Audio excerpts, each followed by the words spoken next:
Formula E. Saya tidak mau bicara soal Gutu karena apa namanya itu domainnya Pak Arya Sinulinga. Saya bicara aja soal Formula E.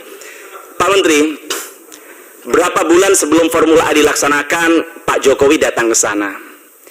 Kalau Pak Jokowi datang kan kita sebagai menteri, sebagai apa namanya pembantu presiden harusnya paham bahwa tujuan presiden ke sana memberikan sinyal kepada seluruh menterinya untuk bagaimana bisa membantu agar Formula E ini menjadi sukses dan juga bisa apa namanya bisa mencapai goalnya, yaitu kemudian bisa menjadi apa kebanggaan bangsa kita.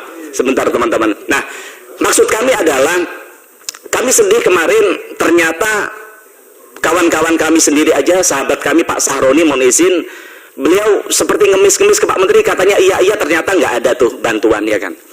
Kami juga sempat senang bahwa waktu itu sempat ada MOU dengan anak Pertamina, apa namanya Pertamina Renewable apa itu, ya kan, yang ternyata itu ya bukan ngasih sponsor, malah ternyata hanya memberikan apa potongan terhadap harga ini, harga apa namanya BBM yang dibeli kan begitu. Nah, maka harapan kami Pak Menteri, kalau kami lihat, Bapak mungkin lihat di medsos itu pedas, tapi kadang bagus untuk kritikan kita, untuk multivitamin kita, untuk bagaimana kita bisa lebih bijak dalam mengambil kebijakan.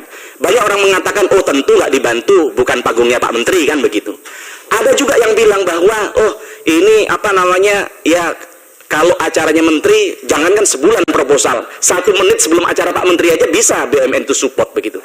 Maka kemudian ada kata-kata di masyarakat yang bilang bahwa oh ini memang sengaja oleh Pak Menteri BUMN diinstruksikan untuk BUMN tidak bantu apa namanya Formula E karena ini kemudian Pak Anies Baswedan ini menjadi kompetitor Pak Menteri kan begitu. Saya bicara di sini Pak Menteri bukan dalam kapasitas saya mendukung Pak Anies Baswedan atau enggak, tidak.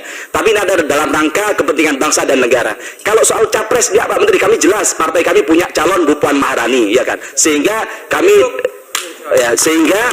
bilang bahwa ini bukan soal mendukung tidak mendukung soal Anies Baswedan, tapi soal kepentingan bangsa dan negara. Maka harapan kami Pak Menteri sebagai public figure, sebagai petugas negara, sebagai pembantu presiden, harapan kami Pak Menteri bisa lebih bijak lagi dalam urusan ini. Kalau alasannya G20, saya coba dapatkan data. Sekarang berapa sih sebenarnya keuntungan yang dicapai BUMN dalam 2021, yaitu 1.613 triliun. Kalau kita bilang sponsorship untuk kegiatan sponsorship dalam sebuah perusahaan aja 5-10%. Kalau kita bicara 5-10% artinya 80-160 triliun. Nah, Pak, masa sih untuk acara G20 sampai habis 100 triliun kan tidak mungkin. Dan sisanya kemana? Maka harapan kami hal-hal begini juga bisa bisa dilakukan agar bagaimana minimal 1 miliar lah bantu untuk mereka. Masa kita nggak malu, namanya saya lihat di logonya kemarin ada namanya MS Glow for Men, ya kan.